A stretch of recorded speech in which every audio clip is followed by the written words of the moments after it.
médicaments qui se vendent, qu'on dispense à l'hôpital, dans les pharmacies hospitalières, qu'on les amène à l'hôpital. Et le constat peut dire que le prix hospitalier est pratiquement très inférieur au prix du médecine de vie. Quelle politique allez-vous mener pour qu'un patient qui a un faible revenu peut avoir accès à ces médicaments-là qui est à l'hôpital? Les prix de garde des lignes qui sont un peu élevés, comme le cas de Tamba. Vous êtes de Tamba? Oui, je suis de Tamba. Un médicament qui est là à part qui coûte moins cher, vous l'envoyez. Si on nous donne l'autorisation aux médecins de les enterrer, d'avoir ça, ils seront les premiers à avoir ça dans les études. Pas l'hôpital les hommes. Et un patient qui a un faible revenu n'a pas suffisamment de moyens pour payer ça. Quelle politique allez-vous mener pour qu'un patient à faible revenu puisse avoir accès à ce médicament? Bonsoir.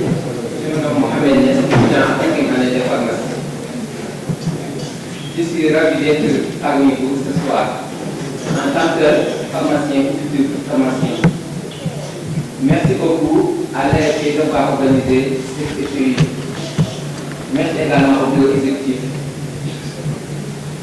C'est avec un réel plaisir que nous sommes là aujourd'hui à la FMO, pour des raisons personnelles ou familiaux. Mais je m'adresse au président de l'ordre. Ce qui se passe dans les officines, ce n'est pas normal. La manière dont on le traite, ce n'est pas normal. Donc on traite qui? On traite les assistants. Des stagiaires, par exemple, tous les stagiaires. Comme on n'a pas encore fait. J'aime le restaurant de famille.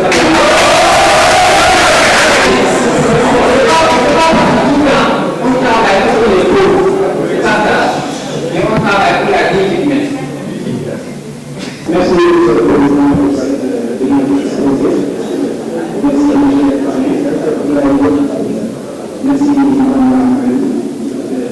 Anne-Josie Bati. Ma question est quatrième année. Pour le projet de Touba, nous tous, nous savons, c'est idéal. Nous tous, nous le savons. Mais ça, par contre, Touba est chrétien. Chaque jour, les gens disent, ça c'est pas normal, on doit l'éradiquer. Mais pourquoi c'est difficile? Ça me pose problème. Est-ce que l'homme a les vraies organisations de pouvoir faire qu'il est là au bureau? Bonsoir, monsieur le conseiller. Bon, tout à l'heure, dans votre exposé, vous avez parlé du marché à main. Vous avez parlé des religions de la vie, des échanges compliqués. Il y a un autre problème. Et il paraît que même c'est légal. L'école de droit est les avocats. Il y a l'électricité, il y a tout. Ils ont même des villages, il y a tout de suivi. Et il paraît que même c'est légal quoi. Il dit que ça, ce sont des gens. Et ce sont des populations en Chine, qui sont vendues. Je voudrais savoir qu'est-ce que c'est l'esprit de ces collègues-là et de ces forces et des œuvres-là qu'on prend ici au Sénégal. Est-ce que c'est notre monopole ou est-ce que c'est pas notre monopole? Le nom? Abdoulaye Kouta, c'est un militaire. C'est un troisième année. Troisième année. Troisième année de pharmacie. Ok. Bon, j'entends souvent les gens dire que le pharmacien n'a pas droit à un acte médical. Et tout à l'heure, je crois bien si je me souviens très bien, vous avez parlé d'injection. Je pouvais comprendre de quel acte médical s'agit-il. Ou bien c'est moi qui ne comprends pas. Bonsoir.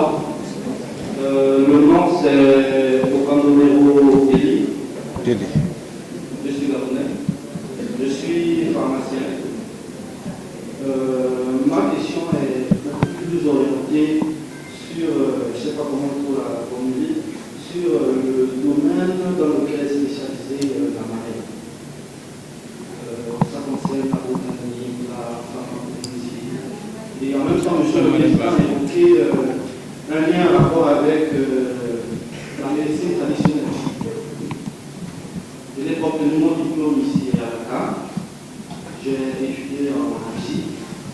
L'une des choses qui m'a le plus marqué chez eux, c'est le fait que leur médecine traditionnelle et leur pharmacopée soient très développées. Ils ont réussi à faire de cela une spécialité. Préparation officinale en relation avec la pharmacopée. Les préparations officinales sont directement délivrées aux patients. Ce qui me dit le plus, c'est le fait que l'Afrique en elle-même regorge de richesse. On a une très grande biodiversité. Et quelles sont peut-être les démarches politiques ou les démarches professionnelles qui, à votre avis, pourraient être mises en place afin de développer ce secteur et que ce ne soit pas seulement un secteur utilisé et mis en pratique par nos praticiens et par nous qui sommes des scientifiques et qui maîtrisons peut-être un peu mieux la question, un peu mieux le domaine.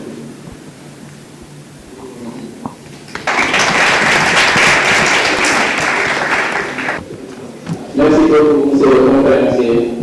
Donc, il y a une partie dans votre exposé où vous parlez des obligations du pharmacien toxique et du pharmacien biologiste. Il y a une partie où vous avez dit que le pharmacien biologiste il a l'obligation de faire des analyses actuelles et concrètes.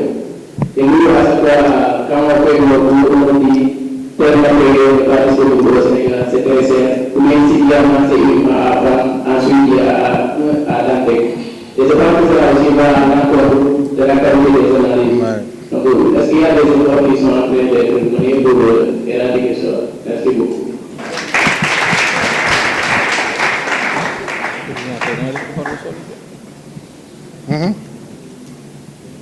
C'est bon, oui. D'accord. Bon, moi je vois que le médicamentation est tellement sous-estimé ici au Sénégal. Donc, j'aimerais bien savoir ce que le problème soit c'est à cause de l'état où sont les pharmaciens.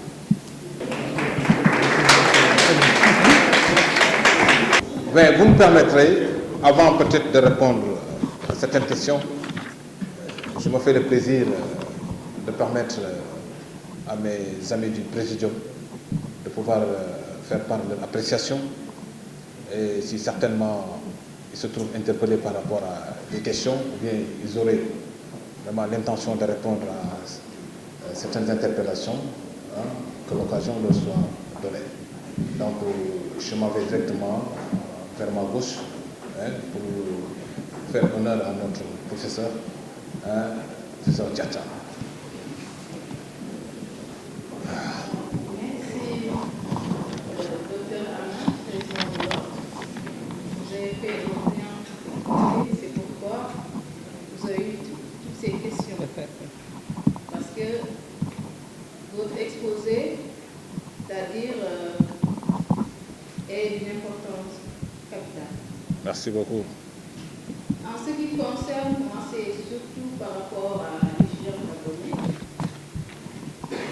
Ici au Sénégal, nous n'avons pas encore de politique sur la médecine traditionnelle. Il y a un projet de loi qui est en cours. Donc, ce qui fait que nous, en tant que, par exemple, universitaires, c'est-à-dire on fait de la recherche sur les plantes médicinales, on ne peut pas agir parce qu'on n'a pas encore ce projet de loi. C'est en cours. Et puis, par rapport à la pharmacopée, nous n'avons pas de pharmacopée en tant que telle. Il y a le Keraro qui est là, et ça fait des années, depuis les années 1973. La pharmacopée de l'Afrique de l'Ouest est sortie vers les années 2012. Et jusqu'à présent, au Sénégal, on n'a pas encore fait la vulgarisation. Donc, il y a une volonté politique, vraiment. L'État doit accompagner surtout les chercheurs. Parce que chaque fois quand on parle de médecine traditionnelle, on dit qu'il y a des problèmes. Parce qu'il y a des problèmes de dosage qui s'effectuent. Donc, il y a certaines molécules dont on ne doit pas associer. Des fois, on te dit tu prends telle plante, tu l'associes avec telle. Il peut y avoir des interactions médicamenteuses. Parce que ce sont des molécules qui s'associent. Et maintenant, si, par exemple, il y avait cette qu'on ait notre projet de loi sur la médecine traditionnelle, essayer de, je ne sais pas, d'aller l'ordre les pharmaciens, c'est-à-dire qui font de la recherche sur les plantes médicinales, en plus des tradithérapeutes avertis. Je crois que en ce moment, on pourra quand même avoir des médicaments sûrs qu'on peut mettre sur place. Et actuellement, on parle de moringa, par exemple, est utilisé partout dans le monde. Quand je parle de moringa, c'est le nebedaï, qu'on appelle ici moum, par allusion, c'est-à-dire au plat, parce que c'est pas le moum, c'est sapsa, mais on l'appelle moum, par allusion au plat. On prend le moringa pour faire du moum avec. Maintenant, au lieu de dire sapsa, on dit garoumou. D'accord? C'est utilisé partout. Et c'est une utilisation millénaire parce qu'on l'utilise dans la consommation et c'est une plante qui n'est pas difficile et pourtant qui donne de réels résultats. En ce qui concerne, surtout sur le cas du diabète, hein, dans le cas, par exemple, quand on parle d'hypertension artérielle, et ce sont des molécules, c'est-à-dire des plantes qui n'ont pas d'effet secondaire. Donc moi, par exemple, en tant que chercheur, ce que je préconise, c'est essayer de travailler ensemble et mettre des projets de loi sur place qui permettent de mettre, c'est-à-dire des garde-fous au niveau de la médecine traditionnelle. Parce qu'il y a les plantes qui sont exposées, il a parlé tout à l'heure des médicaments de la rue, il y a des rayons ultraviolets, donc ils peuvent détruire le principe actif. Il y a une méthode de séchage des plantes. Pourquoi ne pas sécher les plantes au niveau du soleil? Pourquoi sécher les plantes à l'ombre? Donc il y a des critères que les gens doivent respecter pour pouvoir, c'est-à-dire disposer d'un médicament sûr, sans toxicité, c'est-à-dire d'un médicament qu'on peut utiliser sans problème de santé. Merci, Monsieur le Président. Merci, professeur. Je pense que c'est bien entendu. Donc, je donne la parole à Dr. Abdoulaye, l'autre parrain, qui est un membre du Conseil national également. Ça vraiment, je pense que ça a été précisé sur son CV. Je pense que la profession doit beaucoup à ces pharmaciens qui ne cessent de se sacrifier pour être au service d'une profession. Je pense qu'il mérite d'être ovationné.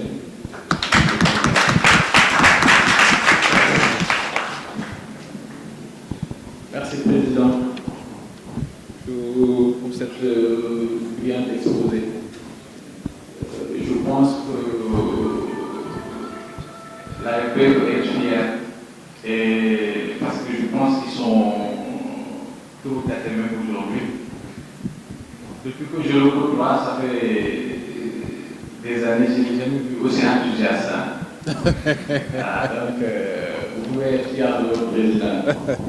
Merci en tout cas pour ce bien exposé. Merci beaucoup.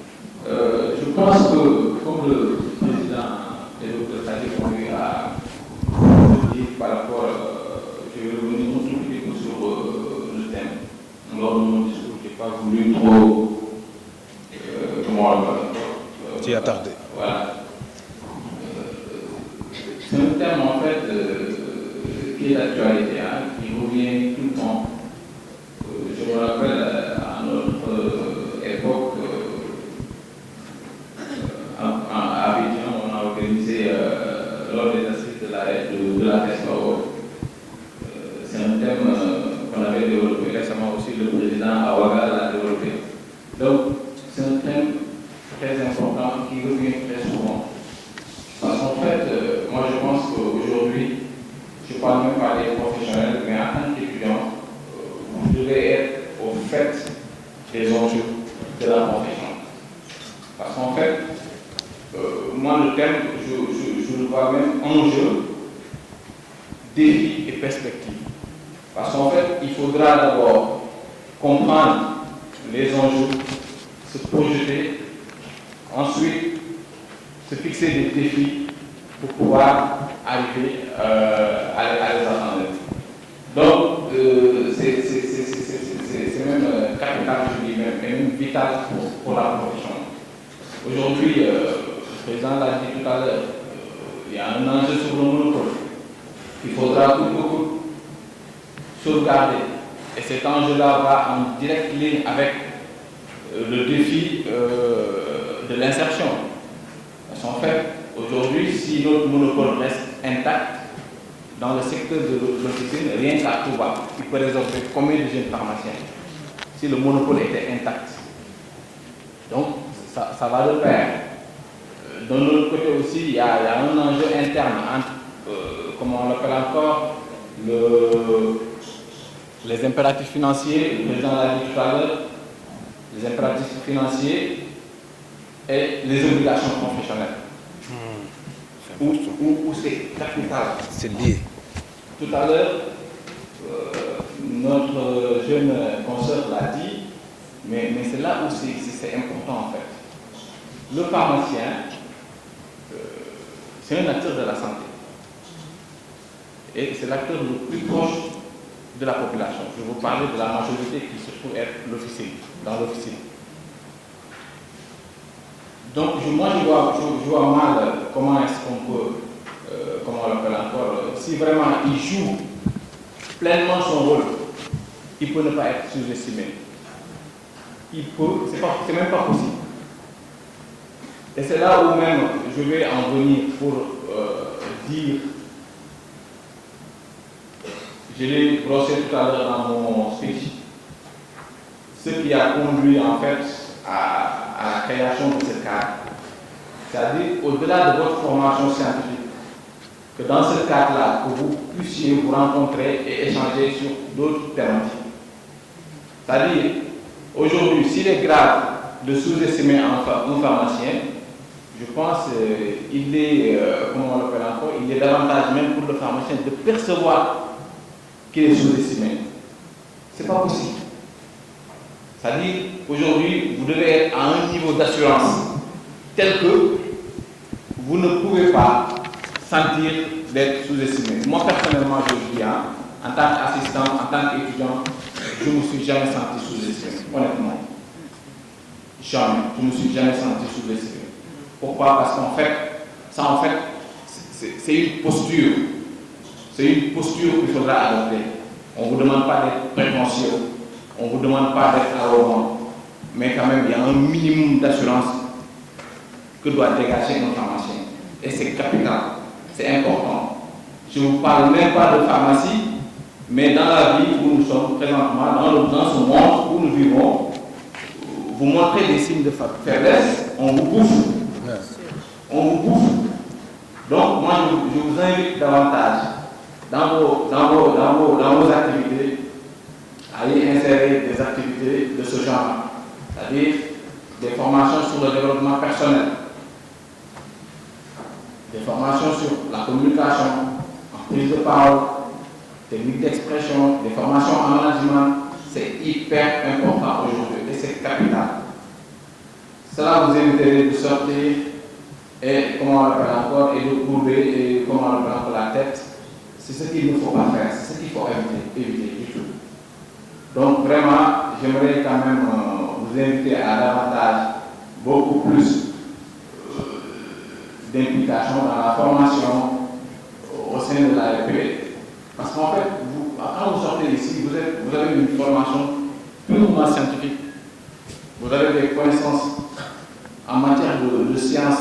Là, vous êtes au top. Mais il y a d'autres qui vous attendent. Et c'est ça qui va faciliter votre insertion aussi. Quand on vous appelle en entretien, le plus souvent, on ne va pas vous demander est-ce que vous connaissez tel médicamentaire. Non. Les gens ils vont essayer de voir qui vous êtes, votre personnalité, qu'est-ce que vous dégagez. Et cela, c'est hyper important. Voilà les mots quand même que je voulais partager avec mes vieux. Merci beaucoup. Voilà. Donc, je pense que je suis au dernier virage de l'intervention. Après, je vais donner la parole à notre président. Vous comprenez sans doute que nous faisons face à des contraintes. Moi, je ne suis pas un pharmacien qui est établi à Dakar. Je vis à Diourbel. Je suis à 140 km. Vous comprenez aujourd'hui les charges qui pèsent sur moi. les contraintes auxquelles je fais face pour être au service de cette profession. Depuis lundi, j'ai quitté chez moi pour faire 4 jours d'atelier sur la révision des textes. Et je reviens ici 2 jours. Ce qui m'a le plus poussé à rester à Dakar jusqu'à aujourd'hui, c'est à cause de votre conférence. Je devais rentrer depuis hier. Mais ce n'est pas gratuit le fait que j'ai accepté d'être avec vous aujourd'hui.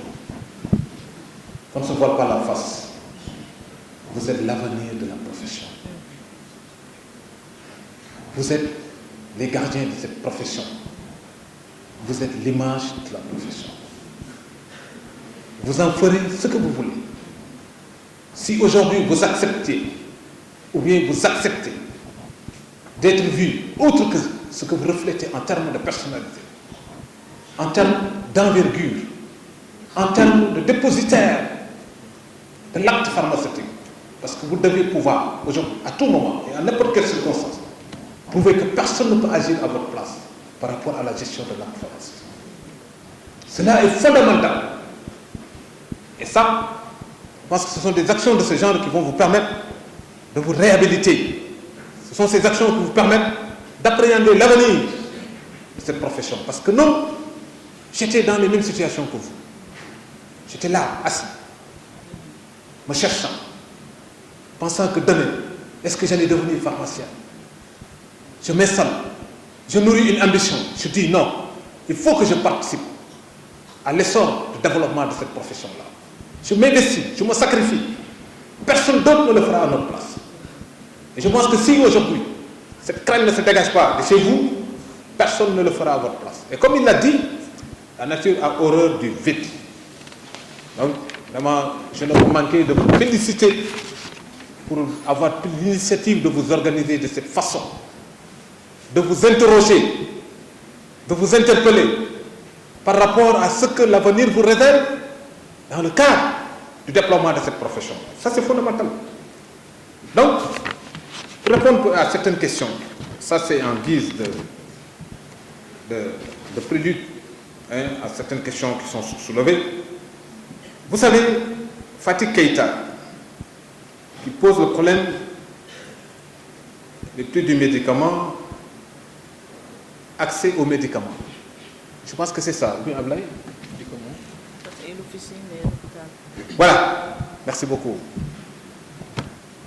Vous savez, le pharmacien est investi d'une mission de santé publique. Si un protocole se dégage entre le secteur public et le secteur privé, les pharmaciens n'ont pas pour ambition de chercher de la plus-value ou bien des intérêts par rapport à la mise à disponibilité de ces médicaments. C'est des gens qui vont s'aligner au même titre que ce qui se fait au niveau des structures sanitaires.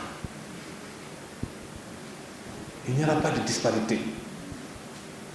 Parce que les pharmaciens aujourd'hui, dans le cadre de la prise en charge des médicaments anticancéreux, c'est des pharmaciens qui n'ont aucune marge, qui acceptent de céder cette marge-là pour permettre à ces populations d'y avoir accès. Les pharmaciens, face à certaines molécules qui ont un caractère social, le pharmacien ne cherche pas à y gagner une marge. Parce que c'est la mission de santé publique.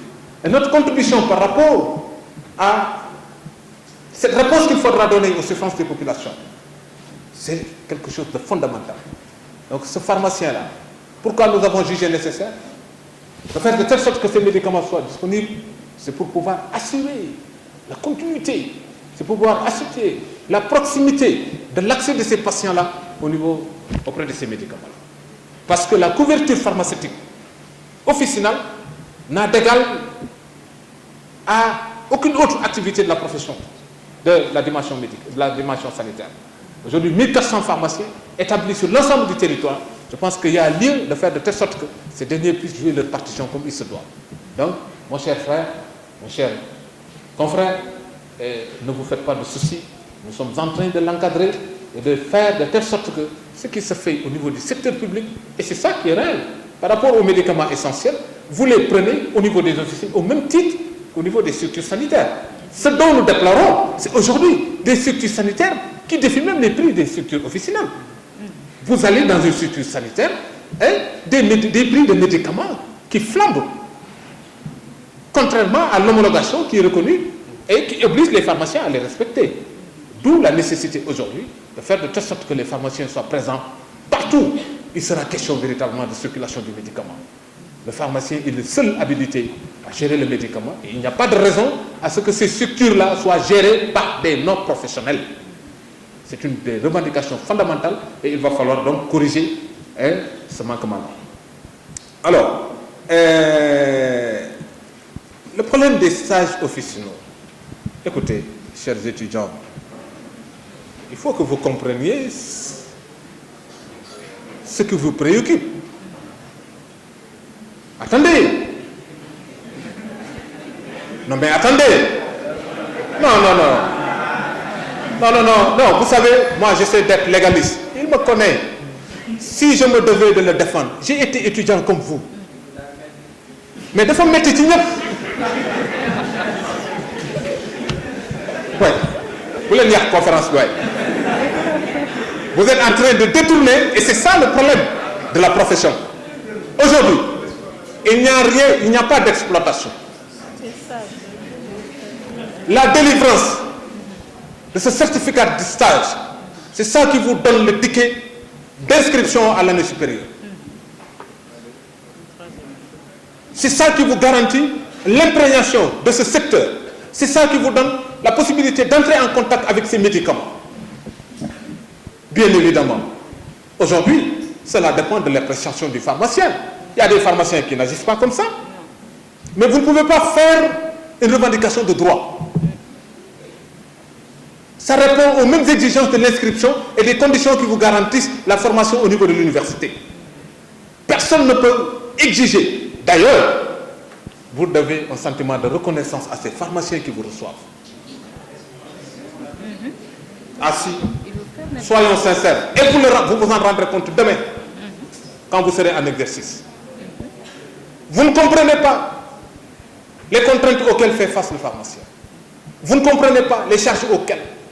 Vous ne comprenez pas. Mais au moins, vous avez eu la chance. Moi, quand j'étais en stage de 2e année, même en stage de 5e année, je te dis que j'avais des problèmes pour avoir le billet qui devrait me permettre de retourner ici à Dakar. Le billet. Mais ça ne m'a pas empêché, ça ne m'a pas empêché d'en arriver à mes objectifs. Cela, ce n'est qu'un aspect. Ne vous préoccupez pas de cela. Concentrez-vous davantage sur vos objectifs.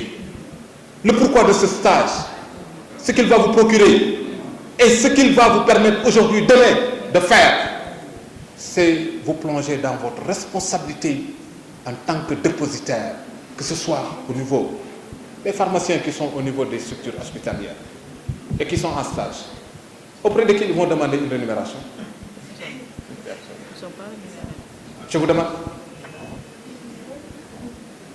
Auprès de qui? Répondez-moi. Je suis très contente aujourd'hui de ma présence ici. Et ce que je vous dis tout le temps en classe, ce n'est pas seulement en salle de cours, c'est-à-dire c'est de toujours vous démarquer. Ne pas rester seulement avec les cours, parce que maintenant il y a l'Internet, il y a des livres. Hein? Donc il faut bouquiner, comme on dit. Et en plus de ça, pour le diplôme, j'ai parlé tantôt du diplôme de doctorat d'État en pharmacie, mais vous devez aussi chercher d'autres diplômes.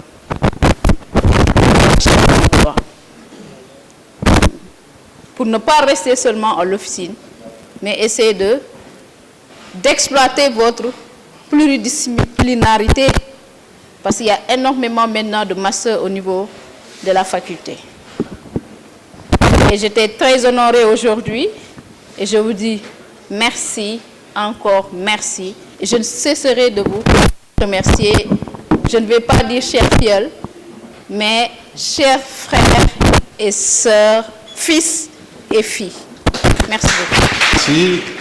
Donc, à la suite de Mme Badji, je vais donner au Dr Abdoulaye Diop de vous faire part de ses impressions par rapport à cette soirée qui nous réunit aujourd'hui. Merci beaucoup, Président. Je remercie encore mes remerciements appuyés à l'endroit de M. le Président de l'AEP, ainsi que toute son équipe, pour m'avoir permis encore de passer cette excellente soirée avec vous. C'est toujours un grand plaisir et beaucoup d'émotion de revenir à la fac. Je ne sais pas, mais en fait c'est toujours un grand plaisir et une grande fierté qui nous anime à chaque fois que nous revenons dans cet espace. Tout à l'heure, en entrant, le président l'a dit, quand il a vu les tableaux d'affichage et autres, automatiquement nous nous sommes rappelés des examens, des affichages, des résultats, ainsi de suite. Voilà, c'est pour vous dire la joie et l'émotion qui nous animent aujourd'hui. Je reviens encore vous manifester toute ma fierté quand je vois par exemple le niveau auquel l'AEP s'est hissée. Parce qu'en fait, il y a 13 ans, nous ne l'avons pas laissé ici.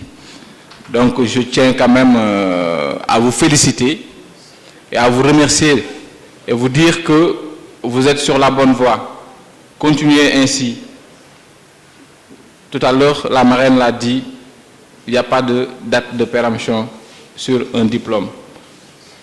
Moi, je vous dis que la connaissance n'est jamais perdue. Donc, continuez. Que ce que vous allez avoir en tant qu'expérience dans les mouvements associatifs, ce que vous allez avoir, comme on l'appelle encore, en tant que diplôme, des attestations en participant à des congrès et autres, vous n'allez jamais le perdre. C'est toujours de l'expérience et important. Donc, sur ce, je vous remercie encore une dernière fois et je retourne la parole au président. Merci beaucoup. Voilà, je pense que, à l'instar de mes prédécesseurs, je vous prie vraiment de recevoir les sentiments de reconnaissance, de gratitude. En tout cas, la profession vous en remercie et vous manifeste toute sa volonté de vous accompagner et de faire de telle sorte qu'aujourd'hui, vous puissiez quand même percevoir l'avenir qui se dessine pour vous. En tout cas, à travers cet acte, je viens d'être édifié par rapport à la vision des jeunes pharmaciens qui semblent être préoccupés par le devenir qu'ils veulent donner à leur profession. Je pense que c'est toute une profession qui vous félicite et qui se montre tout à fait engagée à vos côtés.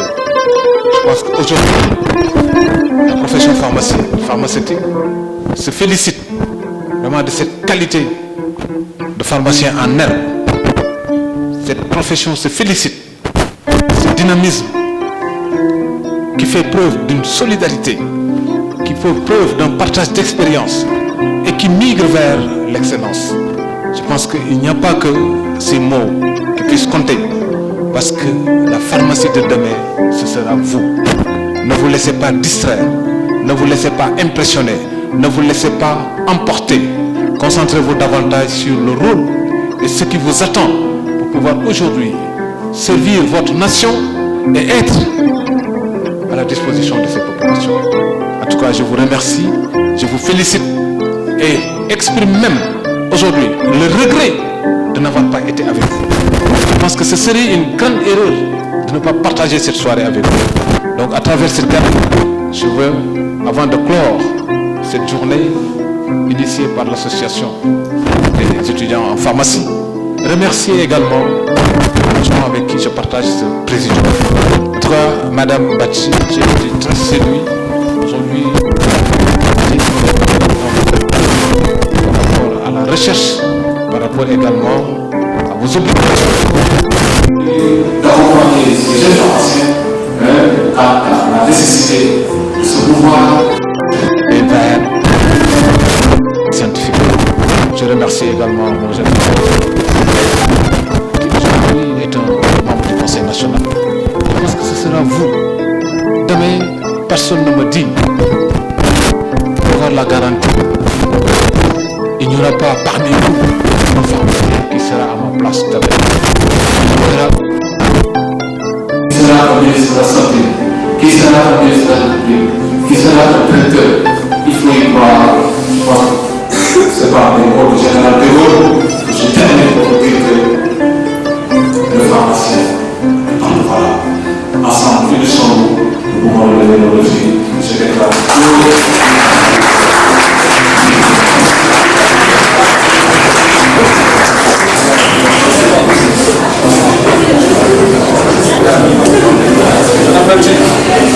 Parce qu'il y a autre chose que j'aimerais là-dedans. Monsieur le Président, vous avez été très enthousiasmé à vous accompagner qu'il faut impérativement que vous présentiez sur l'association. Mais en administration, tout ce qui n'est pas écrit en politique de rumeur, et normalement tout ce qui n'est pas écrit n'est que rumeur. Raison pour laquelle vous présentez l'association proprement dit, avec nos différentes difficultés, mais la vision que nous en avons, afin que vous puissiez pouvoir tirer avec vous.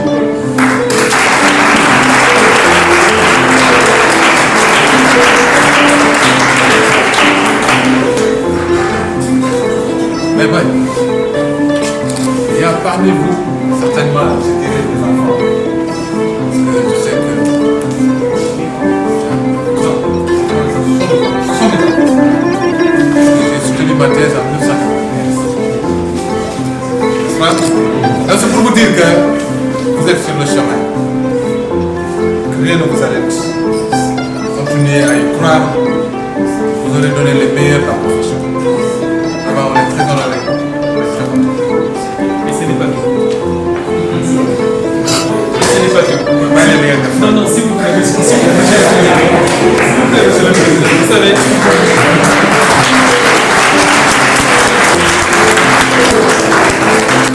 Vous savez, en dehors de ce moment de partage, dans ce cadeau,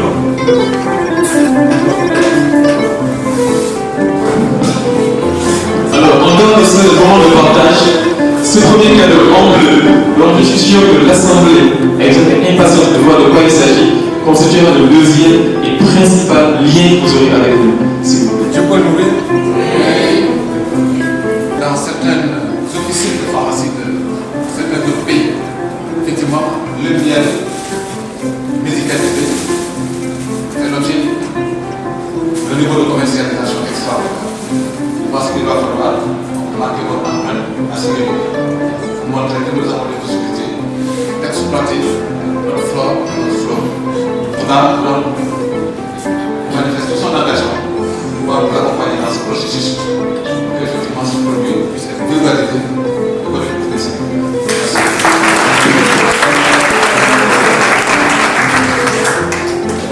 Alors, nous allons commencer déjà par le parrain, Dr. Abel Diop. Il est vrai que la carotte Thierry stipule ou demande à ce que nous puissions commencer par les dames. Mais comme la carotte au féminin, nous allons commencer par les hommes. C'est pas parce que je suis un président, non. Bon, apparemment c'est le président qui vient de notre milieu. Alors, monsieur le président,